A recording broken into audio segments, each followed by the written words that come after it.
Hello, સ્વાગત છે. નમસ્કાર. બોલ, કેમ છો સૌ? મજામાં? બહુ આનંદ થયો તમને સૌને મળીને, તમને સાથે વાર્તાલાપ કરીને. મને બહુ આનંદ થશે. શાંતિથી બધી વાતો કરીએ. કોઈને કંઈ પૂછવું હોય તો મેસેજ બોક્સમાં મોકલજો, એટલે હું જોઈ લઈશ નીચેથી, અને શક્ય હોય તો તરત જવાબ આપને હું આપીશ. હેલો, નમસ્તે. ચંદ્રિકા સોલંકી, કેમ છો? Very fine.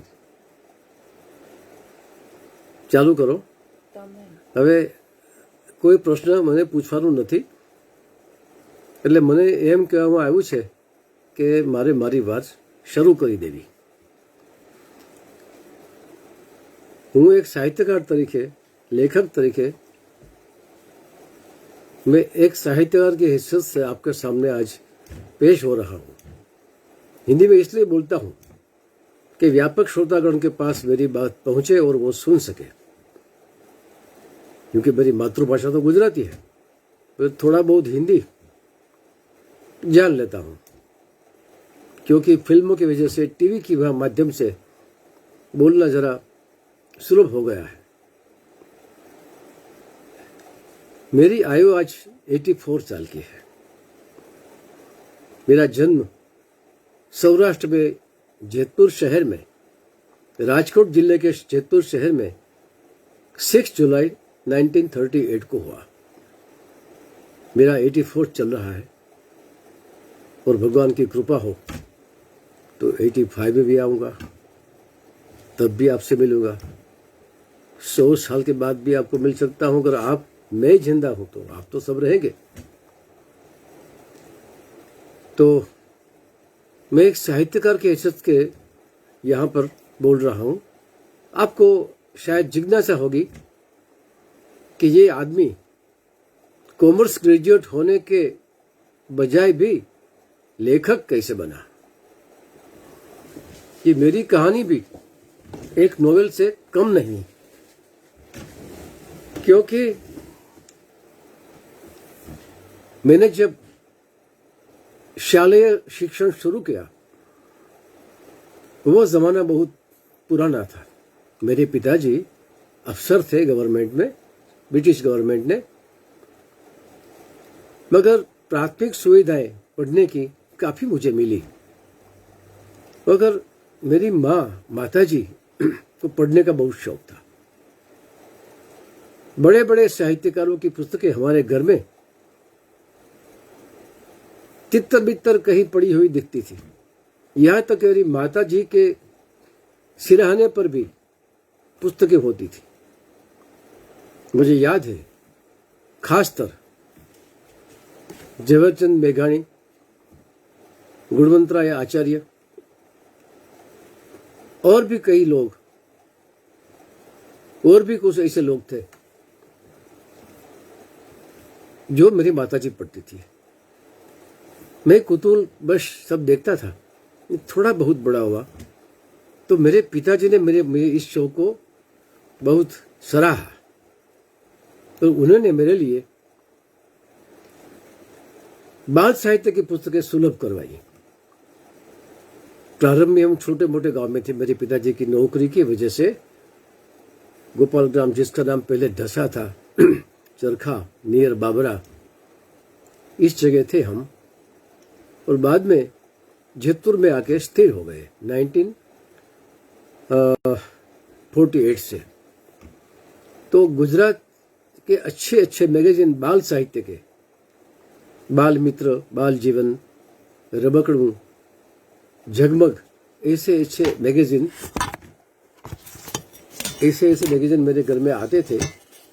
क्षमा कीजिए, मेरा उसका लेवल खिसक गया था. कोई बात नहीं, वो ठीक हो जाएगा.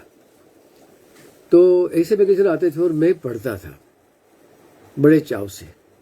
खास करके जीवराम जोशी की कहानियां मुझे बहुत पसंद आती थी.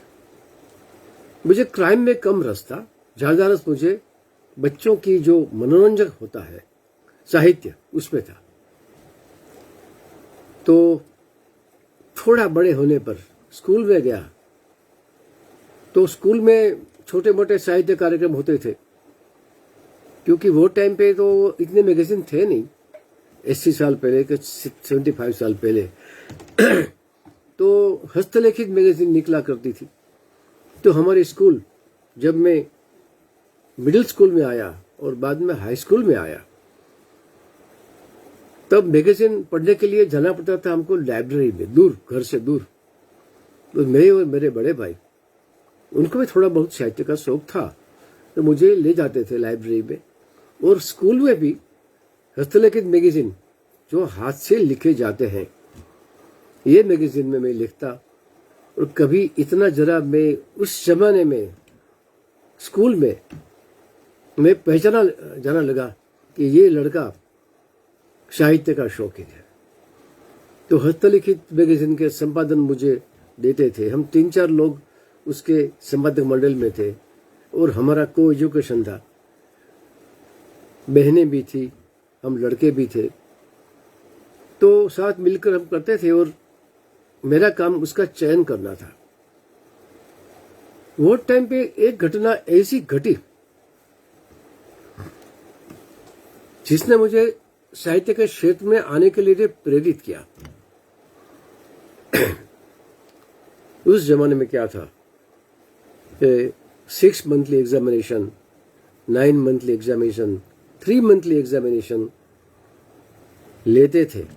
ये एग्जाम खत्म करने के बाद होता था वेकेशन, और वेकेशन खुलते ही ये हमारे क्लास टीचर, वर्ग शिक्षक, ये पेपर का थप्पा लेके आते थे और हम सबका नाम बोल बोलकर अपनी अपनी पर्चियां, जो पेपर्स थे, उत्तर वही जो हमने, जिसमें हमको लिखा होता है हमने, वो हमको थमाते थे ताकि हम देख सके कि हमने क्या लिखा, उसके गुण हमें कितने मिले, हमने कहाँ गलत लिखा, कहाँ सराहा गया। ये बड़ी उत्सुकता, ये साइकोलॉजिकल मेरे ख्याल से होना ही चाहिए आज भी, पता नहीं आजकल है कि नहीं, मगर हमारे जमाने में तो बहुत जोरों से चल रहा था। तो 4th कक्षा में था कि 5वीं कक्षा में था, तो इतिहास का पेपर मैंने दिया था। और उसका जब रिजल्ट वेकेशन खुलने पर आया, तो हमारे क्लास टीचर RN दवे थे, उन्होंने मुझे बोला कि क्लास भरा हुआ था, वेकेशन का खुलने का प्रथम दिन था, तो एक के बाद एक पर्ची निकालते थे, बोलते थे 100 लड़का आके ले जाए, लड़की आके ले जाए। तो मेरा नाम लिया, RD पंड्या। मेरा नाम रजनी कुमार देवराम पंड्या है, इसलिए RD पंड्या के नाम से मुझे पहचाना जाता था। तो मैंने जो पेपर हाथ में लिया, तो मैंने देखा कि एक जगह पर एक सवाल के मेरे जवाब पर हमारे टीचर ने खुश होकर लिखा था वेरी गुड। तो उन्होंने मुझे बोला कि देखो तुमने वेरी गुड लिखा, आज मैं तुमको एक चवन्नी इनाम में देता हूं। चवन्नी का मूल्य उस जमाने में तो बहुत था। चवन्नी की 1 कप चाय आती थी उस जमाने में। तो हमारे सर क्लास होने के बाद होटल था नवजीवन, वहां जाके चाय पीते थे चवन्नी में से। मगर उस दिन उन्होंने चाय का शौक छोड़ दिया और मुझे इनाम दे दिया। मैंने तो ऐसा क्या तीर मारा है कि जिसके कारण मुझे ये इनाम मिला। तो मैंने लिखा था, देखा मैंने कि औरंगजेब का शहजादा मुराद या कोई और होगा, पता नहीं, नाम में गलत हो सकता हूं मैं, उसने कुछ गदर किया गद्दी पाने के लिए, गद्दी हासिल करने के लिए, सत्ताएं हासिल करने के लिए, मगर वो सफल हो नहीं पाया और उसको कैद कर लिया गया उनके पिता द्वारा। तो जेल में डाला गया, कारावास में डाला गया। तो ये मैंने लिखा। लोग लिखते यूं कि मुराद नाम के शहजादे की जो मंशा थी, इच्छा थी, वो पूरी नहीं हुई। मगर मैंने क्या लिखा था, मुझे शब्दों का आज भी शौक है, और वो टाइम भी छोटी उम्र में 15 साल 14 साल की उम्र भी था, तो मैंने लिखा, मुराद की मुराद बर न आई। मुराद नाम भी है, और मुराद मीन्स उसकी मंशा, उसकी डिजायर। मैंने लिखा कि मुराद की मुराद भी बर न आई। साहब, हमारे टीचर इस वाक्य पे बड़े खुश हुए। मैं मानता हूं कि ये मेरा प्रथम साहित्य सर्जन है। साहित्यिक साहित्य सर्जन मैं नहीं कह सकता, प्रथम मेरा साहित्यिक भाषा का विनियोग है। तब मुझे समझ में आया कि भाषा की कीमत क्या होती है, साहित्यकार होने की क्या इज्जत होती है, उससे कितना मान मिलता है। नॉट ओनली साहित्य, कोई भी कला आप हासिल करो तो कलाकार आदमी सामान्य स्तर से थोड़ा ऊंचा लगता है। मेरी छोटी उम्र में ये मन में दृढ़ हो गया मेरे मन में, और घर में तो ये साहित्य का वातावरण था ही। देवचंद मेघाणी, निरंजन वर्मा, गुणवंत राय आचार्य, धूमकेतु तो हमारे करीबी गांव वीरपुर से ही थे, और गुजरात के बहुत बड़े वार्ताकार। उन्होंने पढ़ाई जैतपुर में की थी। तो ये जिस स्कूल में मैं पढ़ा, वही स्कूल में वो पढ़ रहे थे। तो ये सब मुझे प्रोत्साहक हुए। मगर प्रॉब्लम क्या हुआ कि जब मैं एसएससी पास हुआ, साहित्य का शौक बरकरार रहा है, स्कूलों में मुझे इनाम मिलते रहे, थोड़े बहुत 8 आनी 54 रुपया, 10 रुपया, 10-15 रुपया इनाम। तो वो था कि बड़ी रकम तो होती नहीं वो जमाने। उसके बाद तो मैंने बड़े बड़े इनाम पाए, आगे जाके 50,000 के, लाख के, 2 लाख के अवार्ड, खुद वो गोल्ड मेडल पाए, वो बड़ी पीस की बात है। तब में तो ये भी उनके लिए, हमारे लिए बहुत बड़ी मूल्य रखता था। तो मेरा अभी ये मुख्य बात पर मैं आता हूं। इस बात में जो आप सुनने वाले हैं उनके लिए भी कुछ उपदेश है, कुछ लेसन है, कुछ पदार्थ पाठ है। वो क्या है, अपने बच्चों को जिसकी रुचि हो, जिस चीज का शौक हो, उसी लाइन में उनको ले जाना चाहिए ताकि वो सफल हो जाए। मेरी बेटी मेरे कर भी बैठी है, उसको ड्राइंग का शौक था, तो उनका जो 10वां 12वां क्लियर हो गया स्टैंडर्ड। तो मैंने कहा, बेटा तुम पसंद क्या है? क्योंकि ड्राइंग। तो मैंने अहमदाबाद के CN आर्ट्स विद्यालय में उनको दाखिला दिलवाया, और वो उसमें डिप्लोमा होल्डर हो गई, और आज भी वो इसी चीज को लेकर काम करती है। तो इस तरीके से मैं ये सबको ये कहना चाहता हूं कि आप अपने बच्चे को जिसका शौक हो, जिसकी रुचि हो, जिसकी फैकल्टी उसमें हो, उसी में आप ले जाएं। तो मेरे जीवन में गलती क्या हो गई, मैं मेरे पिताजी का दोष नहीं निकालता, क्योंकि उस जमाने में ऐसी कोई अंडरस्टैंडिंग नहीं थी कि बच्चे को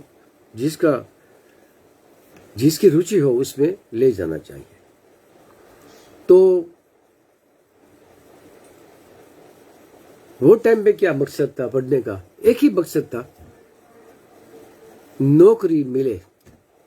ऐसा पढ़ो कि जो पढ़ने के बाद तुरंत नौकरी, आपको हंसना आएगा, उसका दूसरा वर्ड है दाल रोटलो। हिंदी में बोलते हैं दाल रोटी। जिससे दाल रोटी तुम पा सको, ऐसा पढ़ो। ऐसा नहीं कि तुमको जिसका शौक हो वो पढ़ो, वो इसमें जाओ, जिसमें उनका यही एक अंतिम आदर्श था जिंदगी में कि दाल रोटी मिले, बच्चे अपना संसार बसाए, अपने बाल बच्चों को भी दाल रोटी खिलवाए, संतुष्ट। तो मेरे पिताजी पढ़े लिखे थे, थोड़ा बहुत, तो बहुत नहीं थे, मगर उन्होंने भी कभी सोचा नहीं। और मुझे मेरी मर्जी के खिलाफ कॉमर्स में दाखिला दिलवा दिया। मेरा एक ही दोष था कि मेरा गणित अच्छा था। तो मेरे पिताजी ने ये देखा इस लड़के का गणित एरिथमेटिक बहुत अच्छा है, तो उसको इसमें दिलवाओ, कॉमर्स में। कॉमर्स ग्रेजुएट वो जमाने में कम होते थे। तो मुझे भावनगर कॉलेज में दाखिल करवाया। बट वहां जाने के बाद भी मेरी साहित्य की रुचि तो बरकरार रही।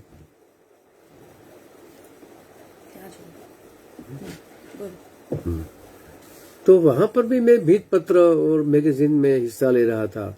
उसमें भी छोटे मोटे 10 रुपये, 15 रुपये, 20 रुपये इनाम मिलते थे आधा। तो अभ्यास तो कॉमर्स का था, साहित्य का पूर्ण रूपेण अभ्यास तो था नहीं, इसलिए थोड़ा थोड़ा बढ़ता गया। बाद में मैं वो जमाने में कॉमर्स का रिजल्ट बहुत बहुत स्ट्रिक्ट आते थे। 15 या 16% रिजल्ट आता था। 100 में थे 15-16 विद्यार्थी पास होते थे, सफल होते थे, वरना बाकी फेल। उसमें पास, क्योंकि मेरा स्टैंडर्ड पढ़ने का अच्छा था। मगर अगर मैं आर्ट्स में गया होता तो मेरा स्टैंडर्ड उससे भी अच्छा होता। यहां तो मैं खैर उत्तीर्ण तो हो गया, मगर जो मुझे क्लास आना चाहिए वो नहीं आया, क्योंकि ये मेरा विषय नहीं था। तो मुझे अहमदाबाद भेजा गया मेरे कहने पर कि तुम अहमदाबाद जाके पढ़ो। मेरे पिताजी की नौकरी छूट गई थी, उसका एक्सपेंसेस भी जरा भारी पड़ रहा था। फिर भी मुझे वहां भेजा गया मेरे कहने पर, क्योंकि मुझे डर था कि अगर भावनगर में रहूंगा तो मैं बीकॉम नहीं हो पाऊंगा। इसलिए फादर को ये जुगाड़ करना मुश्किल था। फिर भी मैं अहमदाबाद में भी जाके, मेरा स्टडी तो कॉमर्स का था, और यहां भी मुझे school magazine, college magazine, hostel का मुखपत्र, कॉलेज का वार्षिक पत्र, उससे मुझे इनाम मिलते थे। उसका मैं संपादन मुझे सौंपा गया, क्योंकि वो जानते थे सब लोग कि ये आदमी साहित्य का है। तो बीकॉम तो मैं हो गया 1959 में, और नौकरी तुरंत मिल गई, क्योंकि कॉमर्स ग्रेजुएट की वो जमाने में बहुत कमी थी। तो मुझे नौकरी मिली ऑडिटर के, अन्वेषक की। ये नौकरी ऐसी मिली कि जो हर एक छोटे मोटे गांव में जाना होता है, उसकी म्यूनिसिपैलिटीज का और उनके लोकल बॉडीज का ऑडिट करना होता था। महीनों महीनों पर रहना पड़ता था। तो मैं तो साहब बन गया ऑडिटर। तो लोग मुझे जहां जाता वो मानपान से सब मुझे सुविधाएं दिलाते, रहने की, खाने पीने की कोई प्रॉब्लम नहीं था। मगर मेरा मकसद एक ही था कि जिस गांव में मैं जाऊं, इस गांव में साहित्य का व्यक्तित्व तो कौन है यहां पर, उसको ढूंढ निकालता। मैं पूरा दिन में ऑडिट में रहता, बिजी ऑफिस में, आंकड़ों में, इंद्रजाल में बिजी रहता। मगर शाम होते ही, मेरी नौकरी के समय पूरा होते ही, मैं ढूंढता कि यहां पर साहित्य का आदमी कौन है। जैसे बोलते हैं ना, जरा वही बोलना चाहिए कि जो प्यासी आदमी है वो प्यास की दुकान ढूंढता है शाम होते ही। मुझे ऐसी कोई शौक तो था नहीं, मुझे प्यास थी सिर्फ साहित्य की। तो इसी दौरान मुझे अच्छे अच्छे आदमियों के मुझे परिचय हुए। सबसे मुझे परिचय हुआ गुजरात के नामवर कवि, जो बहुत बड़े कवि बाद में आए हो गए, जिसको बोलते हैं युग सर्जक कवि। मतलब जिसने पूरा युग, जिसके नाम से लोग पहचानते हैं, ऐसे कवि रमेश पारेख, वो मुझे मिले। वो क्लार्क थे और मैं ऑडिटर था। वो मेरे पास आते थे ऑफिस में, मेरी चैम्बर अलग होती थी। मैं तो एक अफसर था ना वो जमाने में, बीकॉम होने की वजह से, कि लीजिए साहब ये पेपर्स, मुझे ये बताओ। और एक दिन उसने मुझे कहा कि साहब आप कहानियां लिखते हैं? तो आपसे किसने कहा? तो कि यहाँ आती है मैगजीन चांदनी नाम की। मैंने लिखना शुरू कर दिया था मैगजीन में, थोड़ा बड़ा छोटी कहानियां। मेरा प्रथम प्रेम था। तो उन्होंने मेरा नाम पढ़ा होगा कहानी में, ये रजनी कुमार पंड्या आता है, ये आपका ही है जी। तो आपको कैसे मालूम भैया, तुम तो यहाँ क्लार्क हो। तो कि मेरा नाम रमेश चंद्र मोहनलाल पारेख है और मुझे भी कहानियां लिखने का शौक है। तो मैंने कहा आज से हमारी दोस्ती पक्की, दिन में हम ऑडिट का काम करेंगे और शाम को होते ही ऑफिस को एक तरफ छोड़ देना। रात को जब मैं रहता हूँ जहाँ पर सर्किट हाउस में, जिला पंचायत का अतिथि गृह था, यहाँ पर आ जाओ, बैठेंगे, गपशप करेंगे। हम दोनों 20-22 साल के थे वो टाइम पे। देखिए 60 साल पहले की बात मैं कर रहा हूँ आपसे। तो शाम को आता था, देखता था, वो कहानी लिखता था, वो कविताएं लिखता था, मैं भी कहानी लिखता था। उस जमाने में एक मैगजीन बहुत बड़ा फेमस था, चांदनी तो था ही, चांदनी तो था, मगर एक मैगजीन था सविता नाम का। It was a total commercial magazine. मगर वो उन्होंने एक बहुत अच्छा काम किया कि हर साल स्पर्धा का आयोजन करते हैं, वार्ता स्पर्धा का, और उसमें जो कहानी फर्स्ट आए, पूरे गुजरात में से, बॉम्बे में से कहानियां आती, उसमें चयन करते उनके जो परीक्षक बैठते वो, और उनके बाद जिसको फर्स्ट नंबर मिलता उसको गोल्ड मेडल दिया जाता। और आपको जानकर अचंभा होगा कि गोल्ड मेडल का प्राइस उस जमाने में, 60 के बाद में जमाने में ₹200 था। 200 रुपये में गोल्ड मेडल बनता था। तो गोल्ड मेडल की स्पर्धा में मैं और रमेश ने दोनों ने हिस्सा लिया। हिस्सा का रिजल्ट तो 2 महीने बाद आता है ना, क्योंकि सब कहानियां इकट्ठी होती है, बाद में परीक्षक लोग हैं, उसका चयन करते हैं, उसका परीक्षण करते हैं, बाद में इनाम मिलेगा।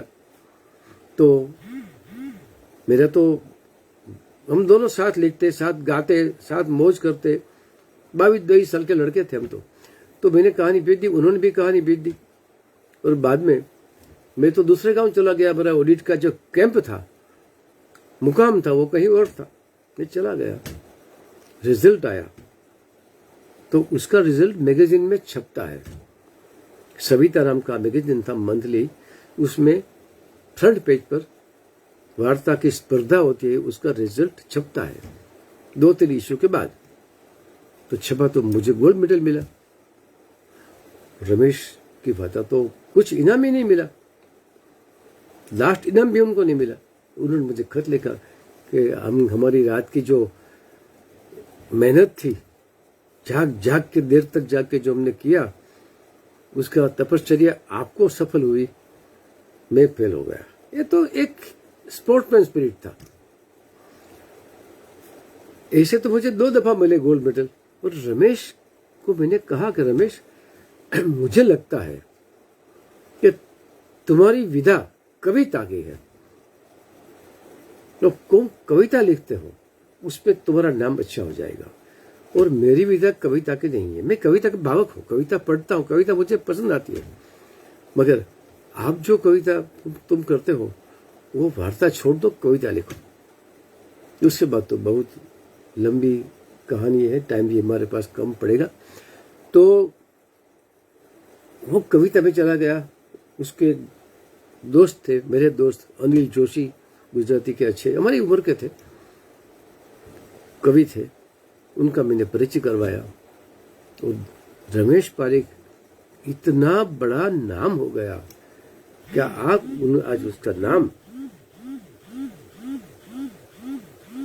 आज उसका नाम पूरे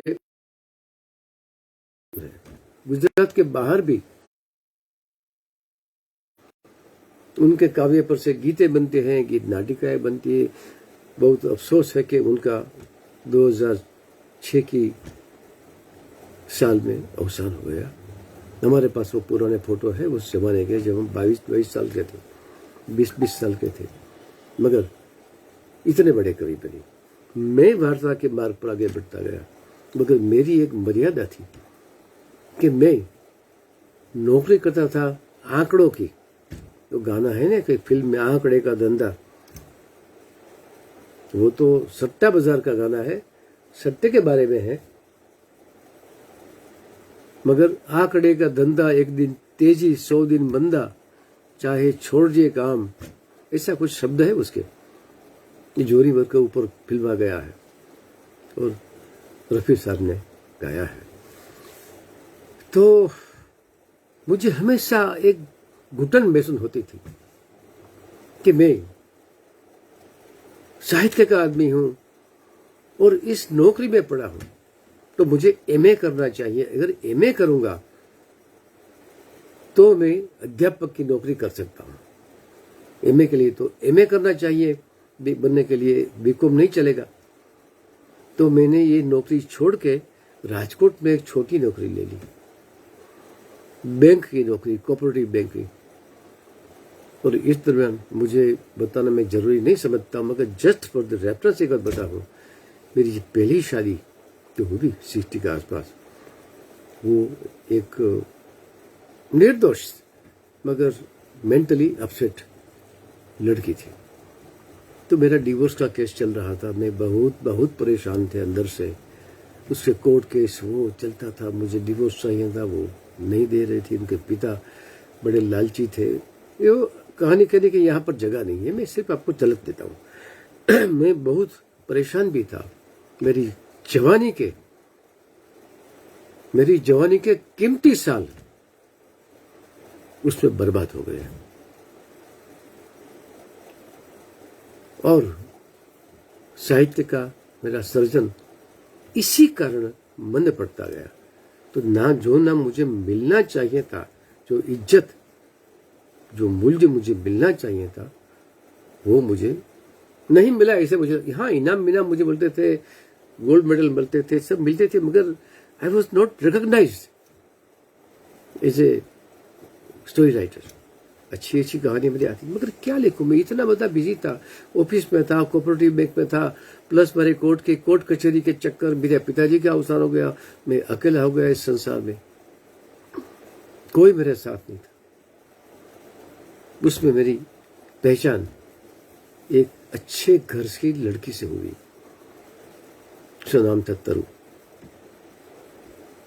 ये मेरे तरफ आकर्षित हुई। मैंने कहा तुम भी बहुत अच्छे घर की हो, सुंदर हो, मगर मैं शादी की है तो मैं तुमसे शादी नहीं कर सकता। उन्होंने मेरे लिए 10 साल तक वेट किया। ये बीच वाली कहानी भी बहुत अटपटी है, सीधी नहीं है। ये कहने की यहाँ जगह नहीं है, सिर्फ आपको इसलिए बोलता हूं कि ये उसका एक हिस्सा है, मेरी जिंदगी का एक अहम हिस्सा है। तो फिर मैं एमए कर नहीं पाया, क्योंकि मेरे बहुत युद्ध चल रहे थे घर में, मेरे संसार में, कोर्ट का, वो का, तीसका, पगार भी, सैलरी भी बहुत कम थी। वो समय में सैलरी कितनी थी? माहवार 500, 600, 700 रुपया थी। तो सोचा कि ये नौकरी छोड़ के कहीं अच्छी बैंक में जाऊं।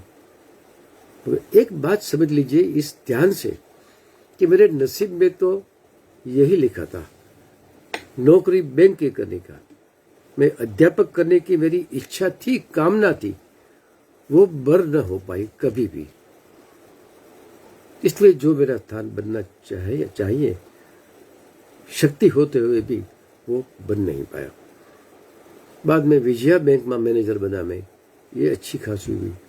मगर उस दरमियान मेरे गुरु थे मोहम्मद माकड़, जैसे रमेश मुझे मिले ने, ऐसे बोटाद गांव में मुझे मोहम्मद माकड़ मिले, मुझसे 10 साल बड़े, आज भी है, आज भी उपस्थित है दुनिया में। तो उन्होंने मुझे कहानी क्या होती है, कहानी में अच्छी कहानी किसको कहते हैं, कहानी में क्या तकलीफ हो सकती है, कहानी में मर्द कैसे भटक जाता है, सिर्फ घटना कहानी नहीं होती, घटना में से जीवन का कोई परम सत्य मिले उसको घटना बोलते हैं। तो उन्होंने मुझे बहुत अच्छा, मैं उनका आज आभारी हूं। आज भी अगर वो सुनते हैं, उनके घर वाले सुनते हैं, तो मेरा आभार प्रदर्शित मैं करता हूं। रमेश तो खैर चला गया दुनिया से। तो बढ़ते बढ़ते बढ़ते उन्होंने मुझे मोहम्मद माकड़, जो मुझसे 10 साल बड़े हैं, वो संदेश नाम के अखबार गुजरात में काम करते थे, अहमदाबाद में, वेरी फेमस एंड ओल्ड अखबार। उन्होंने मुझे एक कॉलम दिलवाई संदेश मैगजीन में, वीकली कॉलम। और वीकली कॉलम मैंने ली और मैंने शुरू की, उसका नाम था जबकार, स्नैपशॉट। जबकार का मतलब तुम ऐसा लिखो कि 2-4 पन्नों में किसी की जिंदगी का कोई रहस्य खुल जाए। रहस्य मीन्स गुप्त रहस्य नहीं, जिंदगी, टोटल जिंदगी जिसको कहते हैं उसका रहस्य खुल जाए। तो मैंने ये कॉलम शुरू की। मेरी तो बहुत इच्छा नहीं थी, मैं बैंक में एकदम व्यस्त था। मैंने तो उनको ना बोली थी कि मैं नहीं कर सकता, मगर वो मुझे इतना चाहते थे, उन्होंने मेरे गले में ये डाल ही दिया। और मैं कॉलम शुरू कर दिया मैंने, झपकार। उसमें क्या था? झपकार एक शब्द चित्र था। ना तो मुझे राजकारण में रस है, न तो मुझे टैब कलेक्शन में रस है पहले उसमें, न तो मुझे रस है ज्योतिष शास्त्र में, न तो मुझे इंटरेस्ट है शेरों के भावताल में, न तो चित्रकाम में, न तो मेरा कोई रस ऐसी कोई चीज में, मनोरंजन में कोई है ही नहीं। मुझे एक ही इंटरेस्ट है, फिल्म संगीत में, पुराना फिल्म संगीत। जिस जमाने में बड़े बड़े गायक आए, एक्टिंग थोड़ी बात मैं बदलता हूँ, बाद में बुल बात पर आ जाऊंगा। 41 में जो फिल्म में, उसके पहले साइकिल थे, भगत मलिक थे, अच्छे थे, मगर 41 में गाने में एक ताजगी आ गई। और उसके बाद जो गायक आए नए नए, वो ट्रेंड गायक थे, उनकी आवाज एकदम मीठी, अपीलिंग थी, दिल लगा के गाते थे। उसमें लता जी भी, जिसका आज ही अवसान हुआ, ये भी, आशा भोसले भी थी, शमशाद भी, बिल्कुल अनपढ़ औरत थी, वो भी उनके गले में वो कशिश थी। मोहम्मद रफी तो खैर सबके ऊपर छा गए, मुकेश भी आ गए। तलत महमूद मुझे अति प्रिय गायक, मखमली आवाज वाले और इतनी बड़ी नक्शी वाले गायक ये आए। किशोर कुमार बाद में भी आ गए। ये सब फीमेल और मेल सिंगर का मुझे पर बहुत गहरा असर पड़ा।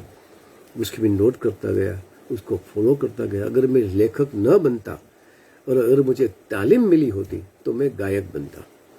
खैर वो तो अलग बात है। तो 2 चीजों का है मुझे शौक, साहित्य और संगीत, और किसी से मुझे कोई इंटरेस्ट नहीं है। तो मेरी कॉलम, इनके स्तंभ जिसको बोलते हैं हिंदी में, स्थायी स्तंभ जबकार, जो पेन प्रोटेस्ट के कॉलम थे, 2-3 पन्नों में किसी की लाइफ, मेरे जाने आदमी, मेरे अनजाने आदमी जिसको मैं कभी पहले नहीं मिला, उसको मिलके उनका साक्षात्कार करके उनके पास से अपनी बातें निकाल के उसमें से जिंदगी का रहस्य कुछ निकालता। स्थूल जो बातें हैं, ये ऊपरी बातें हैं, घटना ये हुआ, ये मुझे इंटरेस्ट नहीं है, कैसे बना और उसके पीछे जीवन का रहस्य क्या है, ये मुझे रस था। तो ऐसी कॉलम लिखना शुरू की। तो 85 में संदेश के तंत्री ने मुझे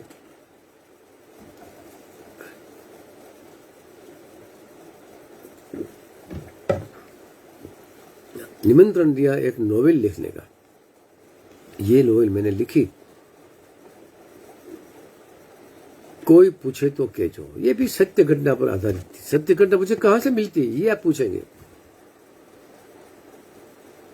लेखक होने की वजह से एक प्रख्यात हो गया मैं कॉलम के जरिए। तो पाठकों के पत्र आते हैं। जो अभी बोली वो चंद्रिका सोलंकी नाम आया था, वो मेरी बहुत पुरानी पाठक, उनके खत आते थे। वो बहुत संभ्रांत लेडी है, वो समझती है सब चीजें, ये खुद एक साहित्यकार बन सकती है। ऐसे कई पाठकों के पत्र आते थे और मैं लोकप्रिय जिसको बोलते हैं बन गया। तो मेरी कॉलम भी चली, बाद में मेरी नोवेल भी चली। वो देख के मुझे कई खत आते थे वाच पाठकों के। आज कम आते हैं, वो टाइम पे तो बहुत आते थे। और आज तो व्हाट्सएप आ गया, सोशल मीडिया भी आ गया। तो एक लेडी का मुझे खत आया अहमदाबाद के दूर दराज के सबर्ब से कि मुझे आपसे मिलना है, तो वो औरत, मैं किसको ना नहीं बोलता, मैं पाठकों को अपने बराबर समझता हूँ। पाठक है तो हम हैं, अगर पाठक लोग नहीं है तो लिख के किसको कौन पढ़ेगा, कौन हमको अप्रिशिएट करेगा। तो ये आया तो मैंने उनका खत का जवाब दिया, तो मिलो आप। तो वो औरत, तो बेटा बेस्ट, वो औरत जिसका नाम माया बहन था, वो आई और मुझे मिली। ये बात करता हूँ, मैं आपको करता हूँ 87 की, कि मेरा एक, जब मैं कंवारी थी तब मैंने एक बच्चे को जन्म दिया था, लड़का था, और वो 11 में आश्रम में मैंने उनको जन्म दिया, और मेरी उसकी 11 महीने की उम्र थी तब मेरी मर्जी के खिलाफ उसको स्वीडन में दत्तक दे दिया गया, गोद दे दिया गया। तो मुझे उससे मिलना है। मैंने कहा बहन, मैं तो एक लेखक हूँ, साधारण हूँ, मेरी क्या हैसियत है, आप बड़े बड़े लोगों से मिलो। तो उन्होंने बताया कि बड़े लोग मुझे ये कहते हैं कि एक बार दत्तक देने के बाद उसका पता उसके असली जन्म देने वाले माता पिता को देते नहीं, ऐसा एक कानून है, क्या कि उसमें एक्सप्लॉयटेशन का चांसेस रहता है। तो आप मुझे मदद करो। ये फिर भी कहता हूँ, बात में कहूँ कि मेरी कहानी में हर के पीछे लंबी कहानी होती है, मगर मैं आपको शॉर्ट में कहता हूँ। उस औरत को मैंने मदद की, उसको बच्चे को स्वीडन में से ढूंढ निकाला, जब ईमेल नहीं थे, जब व्हाट्सएप नहीं थे, टेलीफोन भी इतने इजी नहीं थे, तब मैंने उस बच्चे को स्वीडन में ढूंढ निकाला। मैं तो बैंक मैनेजर था वो टाइम पर, और उस औरत को मैंने जुगाड़ करके, मैं तो नहीं गया, जुगाड़ करके मैंने स्वीडन भेजा, और वो बच्चे को 30 साल के बाद मिली। हालांकि अंदरूनी बात तो कुछ अलग है, इससे उनको वास्ता नहीं है। और उसके पर से मैंने एक नोवेल, एक उपन्यास लिखा जिसका नाम था कुंती। कुंती आप हमारा एक ऐसा पौराणिक पात्र है जिसने अपने नाजायज, कोई बच्चा नाजायज होता ही नहीं, मैं मानता हूं। बच्चा होता है तो होता है, नाजायज कैसे बोल सकते हैं, लीगल टर्म में जायज बोल सकते हैं आप। तो नाजायज बच्चे को जन्म दिया, तो उसने कौन सा गुनाह किया, मगर समाज उसको स्वीकार नहीं करता। तो इस औरत की कहानी पर से मैंने एक नोवेल लिखना शुरू किया। ये कहानी का रिपोर्टाज नहीं था, ये कहानी का अहवाल नहीं था, उसके ऊपर से मैंने फिक्शन बनवाई। मेरा खुद का पात्र जिसने इतना हिस्सा लिया, वो पात्र मैंने निकाल दिया, क्योंकि मुझे अपना नाम प्रोजेक्ट नहीं करना था। तो उपन्यास लिखा, कई कहानियां इतनी मशहूर हुई जो आज तक, इतने 40 साल बाद भी आज मुझे नाम, इज्जत और धन भी देती है। तो ये नोवेल लिखी मैंने कुंती। ये कुंती इतनी फेमस हुई कि लोगों के खत आए लगे कि मुझे हमके उस पर से सीरियल बनाई है। एक आदमी यहाँ था, निमेश देसाई, उन्होंने भी बनाए। बाद में हमारे मशहूर अभिनेता देव आनंद साहब, स्टार, नॉट ओनली अभिनेता, ये सुपरस्टार देव आनंद, उन्होंने मुझे खत लिखा सामने से। यूं तो उनको कैसे मालूम पड़े गुजराती भाषा की, पर किसी ने बताई होगा, किसी ने मेरी किताब दी होगी। उन्होंने मुझे खत लिखा अपने हाथों से कि मुझे इंटरेस्ट है उसमें, आओ। मैं गया और कुछ वजह से सौदा में नहीं कर पाया, मगर उससे ठीक 1.5 साल बाद अधिकारी ब्रदर्स जो है, बहुत बड़े प्रोड्यूसर है, सब टीवी वाले, उन्होंने मेरी ये कहानी खरीदी।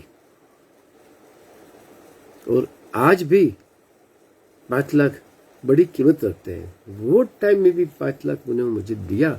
और मेरी कहानी और से उन्होंने 350 हफ्तों की, 350 एपिसोड की सीरियल बनाई प्राइम टाइम में, नेशनल पर। तो मेरा उपन्यास, बाद में मुझे लगा कि मैं तो अभी अपना आजीविका चला सकता हूँ, बच्ची भी बड़ी हो गई मेरी, पढ़ाना है उसको, मेरी वाइफ भी थोड़ा बहुत लिखती थी। तरुलता दवे नाम था उसका, दवे उनकी पियर के सरनेम थी। तो मैं तो नौकरी का पगार बहुत छोटा, वो टाइम पे सैलरी 1200-1500 से तो ज्यादा नहीं थी, और उसे मुझे 5-5 लाख मिलने लगे तो मैंने नौकरी छोड़ दी और कहानियां लिखना शुरू की।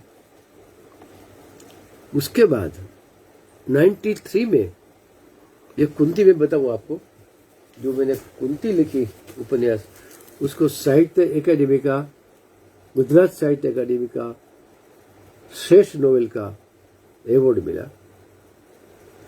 बाद में नेशनल एकेडमी भी उसका हुआ, नॉमिनेशन हुआ।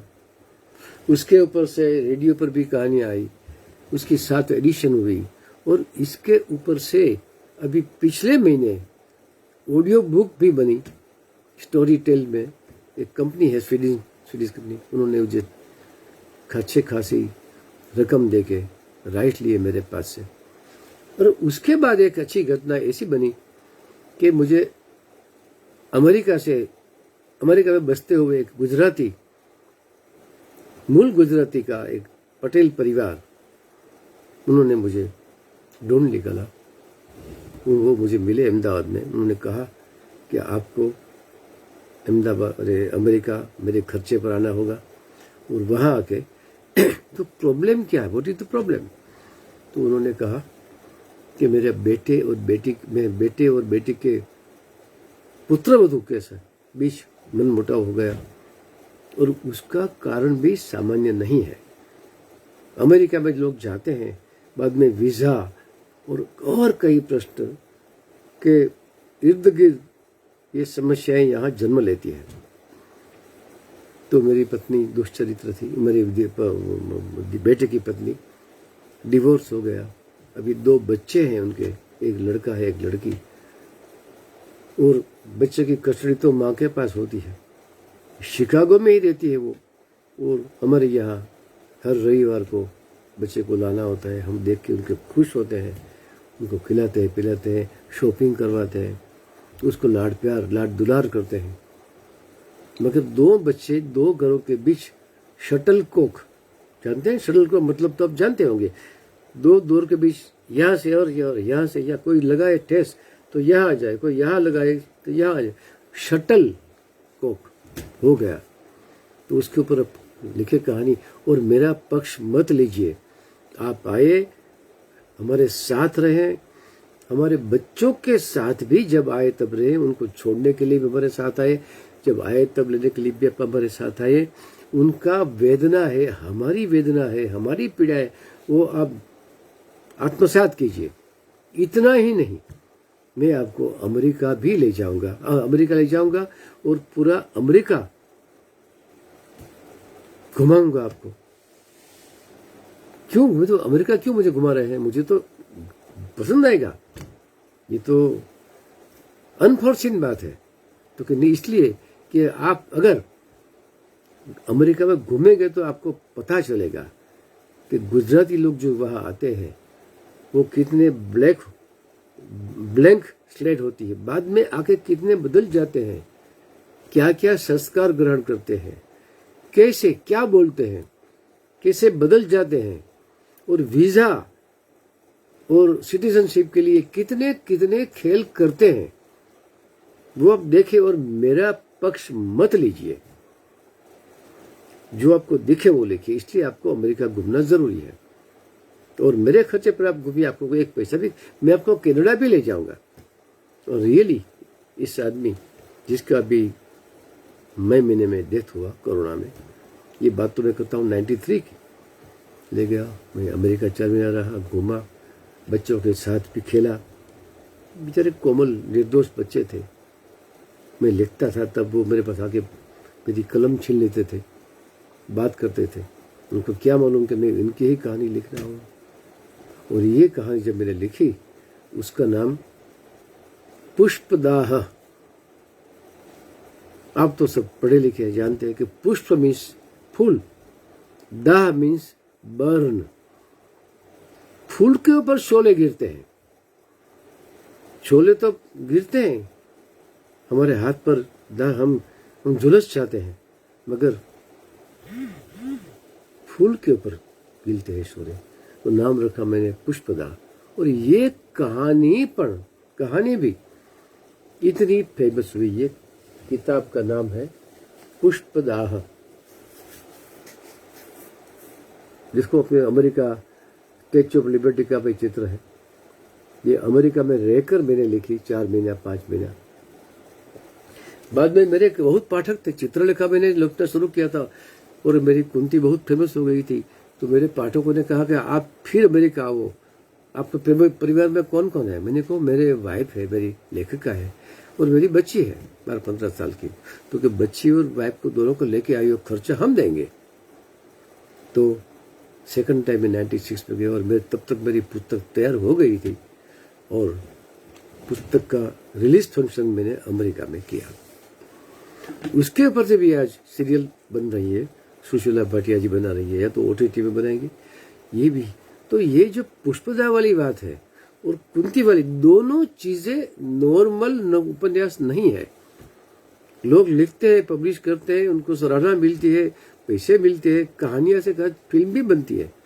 मगर ये मेरे नसीब में कुछ ऐसा लिखा है कि कुछ न कुछ प्रॉब्लम। क्या बेटा बराबर ना? सही बात है।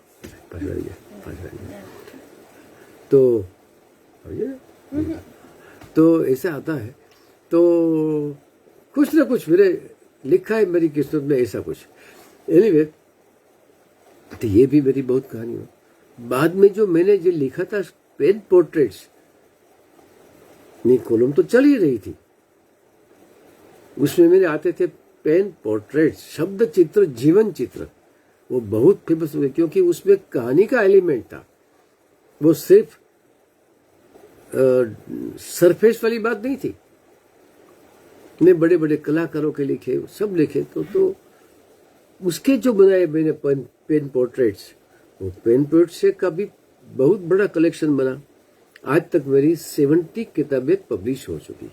उसमें से 10 तो पेन पोर्ट्रेट की है। मेरे उपन्यास तो सिर्फ 7 ही है। और पुस्तक से बाद में मैंने मैं जो फिल्म वो रहेगी जो फिल्म का शौकीन था, फिल्म संगीत का, ये आज जैसे धमाल वाला नहीं, एकदम शांत, मन को सूदिंग करने वाला म्यूजिक होता है, उसका मैं चाहने वाला हूँ। और मोर और लेस सब कलाकारों के साथ मैंने मुलाकातें नहीं की, दोस्ती भी की। आज कवि प्रदीप है, इतने बड़े पोएट जिसका आज बर्थडे है,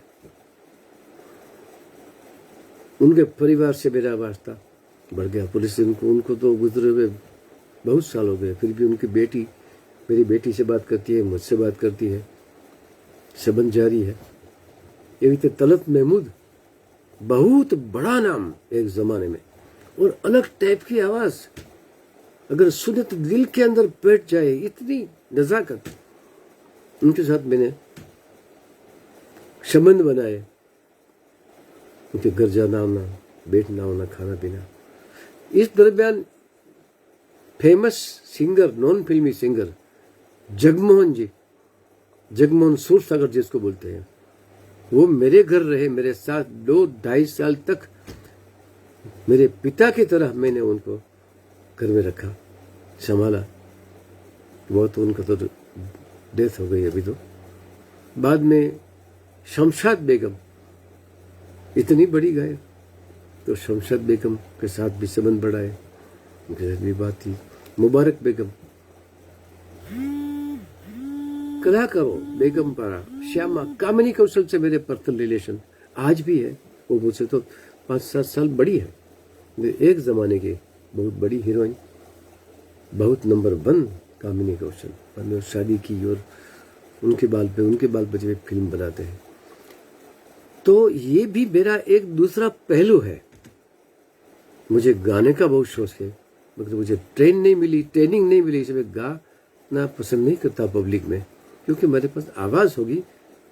हमारा अभी कुछ दिन पहले ही अनिल विश्वास का मैंने पढ़ा, मैंने देखा इंटरव्यू जो मैं ले रहा था, अभी है मेरे पास। तो उन्होंने वो मुझे कहा तुम्हारी आवाज तो खूबसूरत है, इसे मुझे बोला।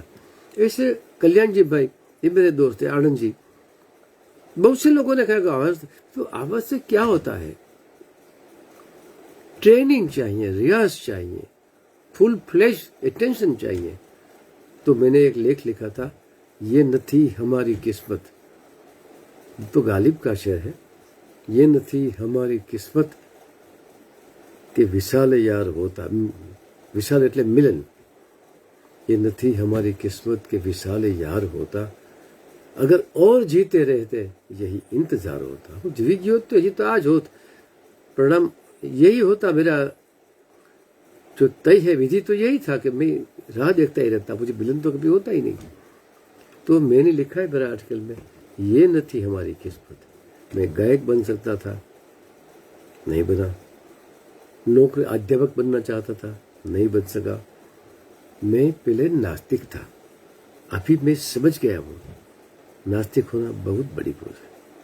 हमारे हाथ में कुछ नहीं है, ऊपर वाले के हाथ में, उनकी डिजाइन में हम जीते हैं। मेरे बड़े बड़े दोस्त अमेरिका हुई, तो मेरे बहुत से नेट के माध्यम से, सोशल मीडिया के माध्यम से मेरे काफी दोस्त, बहुत से दोस्त अमेरिका में, कनाडा में, इंग्लैंड में, फ्रांस में, अफ्रीका में, सब जगह मेरे दोस्त थे। मगर एक जमाने में मेरी दुनिया में कुछ नहीं था। गुजरात में ही मेरे बहुत कम दोस्त थे। ये सब कलम के जरिए हो सका। और दूसरी बात मैं बताऊं थोड़ी देर में पूरी होने में, कि कलम के जरिए मुझे एक बड़ा संतोष ये मिला, उसको अब मेरी बड़प्पन मत मानिए, मैं आपके पास मेरा स्टेटमेंट दे रहा हूं, उसमें मेरी बड़ाई करने की बात नहीं है, मैं बड़ा आदमी की बात नहीं करता। कि कलम के माध्यम से, कॉलम के माध्यम से मैं बहुत अनेक संस्थाओं की सेवा कर सका। करोड़ों रुपये मैंने उनका दिलवाए मेरी कलम के माध्यम से। कभी किसी की जान भी बचा पाया मैं एक कलम के माध्यम से। एक मुफलिस मुस्लिम दर्दी था, जाफर हुसैन मंसूरी, उनको अटैक आया, बहुत गरीब था। मुझे एक मेरे पाठक के हैसियत से मुझे वो जानता था, तो मुझे मिला और मैंने उनके बारे में एक लेख लिखा। उसको 3.5 लाख इकट्ठे हो गए, उनका बाईपास सर्जरी हो गया और वो उसके बाद 10 साल तक जिया। ऐसे ही ताजी बात करता हूँ, अभी की बात करता हूँ, 2 महीने पहले की। मेरे जो अमेरिका दोस्त मुझे ले गए थे, ईश्वर पटेल, वो 10 साल से 15 साल से अहमदाबाद आके बस गए थे अपने नेटिव प्लेस पे। उन्होंने अपने घर में एक बच्ची जो ब्लाइंड थी, 20-25 साल की होगी, उसको घर में रखे पढ़ाते थे। उसका तमाम खर्चा वो भुगतते थे।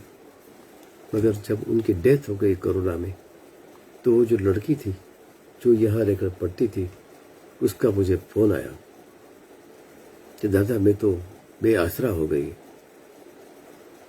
दादा चले गए, अब मैं क्या करूं, मुझे 3 साल पढ़ना है, मैं जीपीएससी की गुजरात पब्लिक सर्विस कमीशन की परीक्षा दे रही हूँ और बहुत खर्चा है। बेटा मैं क्या करता हूँ, मेरे पास तो कुछ है ही नहीं, मैं तो अकिंचन एक लेखक हूँ, लेखक के पास क्या पैसा हो सकता है, कुछ करो। मैंने फेसबुक पर एक आर्टिकल लिखा और 3 लाख रुपए इकट्ठे हो गए। उसकी 2-3 साल की जो प्रॉब्लम थी वो सोल्व हो गई। अभी आज की ही बात करता हूं, आज 6 फरवरी 2022, नाम देता नहीं मैं किसी का, एक विद्यार्थिनी एक लड़की नर्सिंग में पढ़ रही थी। उसको 2 टर्म के लिए ₹70,000 की जरूरत थी, पैसे नहीं थे। उसके पिताजी को एक्सीडेंट हो गया था स्कूटर का, वो तो बेड रिडन थे। तो मैंने किसी से बात की और आज ही उसका ₹70,000 का पेमेंट मिल गया।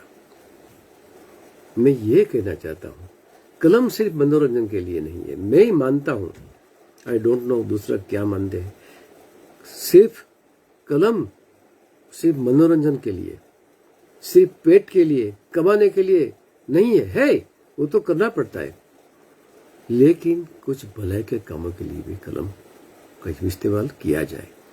मेरे जो लोग, मेरे नए नए राइटर यहाँ बैठे हैं, मुझे सुनते हैं और किसी को रेकमेंड करते हैं सुनने के लिए, उनको मेरी एक हिदायत है, एक वरिष्ठ लेखक की हैसियत से, कि अपनी कलम अपनी वाहवाही के लिए ही न करो। ये तो नेचुरल है, वाहवाही तुमको चाहिए, नो डाउट, नहीं चाहिए, उसका भी लिमिट होना चाहिए, पर कलम का उपयोग किसी और के लिए, किसी का दर्द मिल सके तो ले उधार, किसी का नाम है ना, किसी के वास्ते है दो दिल में प्यार, जीना उसी का नाम है। मुकेश जी से भी मिला था मैं, रफी साहब की अंतिम यात्रा में भी मैं गया था, उन तो बहुत मिल नहीं पाया, देखा मैंने, सुना है स्टेज पर उनकी। मेरे एक पुस्तक है हिंदी में, इधर कर तो बोलिए, आपकी परछाई ऊपर, आपकी परछाई है, मूल तो गुजराती में थी, उसका नाम है आपकी परछाइयां। उसमें 19 जितने फिल्म आर्टिस्टों के, फिल्म म्यूजिक कलाकारों के पेन पोर्ट्रेट से, गुजराती में तो ये खूब है ही, इंग्लिश में भी है और हिंदी में भी है। देखो मेरी बेटी लेके आई है ये किताब, उसमें 19 जैसे कलाकारों का पूर्ण जीवन चित्र है। तो संगीत, साहित्य और सेवा, ये तीनों मेरे जीवन में केंद्र में रहे हैं। मैं कोई बड़ा आदमी नहीं हूँ, मैं समझता हूँ बहुत से बड़े आदमी हैं दुनिया में। अभी मेरे ऊपर से एक टेलीफिल्म बनी मेरी लाइफ के ऊपर से, तो कुछ दिनों में यूट्यूब पे भी आ जाएगी। तो मैंने कहा भाई मैंने इतना क्या किया, मेरे ऊपर से फिल्म क्यों, मैं क्या कोई ऐसा फिल्म का तो हो नहीं, मगर उन्होंने बनाई और ये कुछ महीनों में कुछ समय में ही आ जाएगी। अभी मेरी किताबें भी पब्लिश हुई है, अभी नई किताब आ रही है मेरी, शब्द ना सगा, उसका हिंदी कर सकते हैं शब्द के सगे वाले, और इंग्लिश कर सकते हैं रिलेटिव्स ऑफ वर्ड्स। उसमें 38 जैसे साहित्यकारों जिसके परिचय में मैं आया हूं, उनके पेन पोर्ट्रेट्स मैंने लिखे हैं। अभी 1 महीने के अंदर आ जाएगी। जो कोई मुझे मिलना चाहिए, जो कोई मुझे फोन करना चाहिए, तो मेरा ईमेल है RAJNIKUMR Rajni Kumar P for Pandya, Rajni Kumar P@gmail.com। और व्हाट्सएप चाहिए तो 9550627711। तो मुझे कभी भी बन सकते हैं। मैं दिन में 2 से 5 बजे तक आराम करता हूँ, क्योंकि रात को मैं काम करता हूँ 2 बजे तक। तो ये शरीर की ये आवश्यकता है आराम करने की। मेरे घर में मेरी आर्टिस्ट बेटी है। बेटा एक मुठू बताओ, एक पीठ बांटे, only for 1 minute she will show her face. नमस्ते। हाँ, और एक प्यारी सी उसकी भी बेटी है, अभी बाहर गई है, गुड़िया है, उसका नाम अनुश्री है। मुझे मालूम नहीं मुझे ये यहाँ कहना चाहिए कि नहीं, मगर राजुल बेन कौशिक और कौशिक भाई और उन जो साथियों के माध्यम से मैं आपके यहाँ पेश हुआ। मेरे दिल की बात जो कही उसमें कोई सलीका नहीं था, जो मन में आया वो मैंने बोल लिया है। तो कुछ गलती हो तो मुझे क्षमा कीजिए। मेरी स्पीच जरा फास्ट है, अगर मैं थोड़ा फास्ट भी बोल गया हूँ तो मुझे उसके लिए क्षमा करें। और बाकी तो कोई पूछना चाहे तो मुझे ज़रूर राजुल बेन के ज़रिए, इस माध्यम के ज़रिए मैंने जो फ़ोन दिया मेरा 9550627711 के ज़रिए पूछे, अपना नाम लिखें। और कभी फ़ोन करना हो तो भी बहुत वेलकम। कभी कोई इंडिया आए तो मैं ज़रूर मिलूँगा, क्यों नहीं मिलूँगा, क्योंकि पाठकों की बचत तो हम है, पाठक तो हमारे अन्नदाता है, उसको कैसे भूल सकते हैं हम। तो फिर भी 10 बजने वाले हैं, तो अगर मेरे जो आयोजक ने कुछ बोलना हो तो ज़रूर बोले, वरना मैं मेरी बात यहाँ पूरी करता हूँ। आभार, आभार।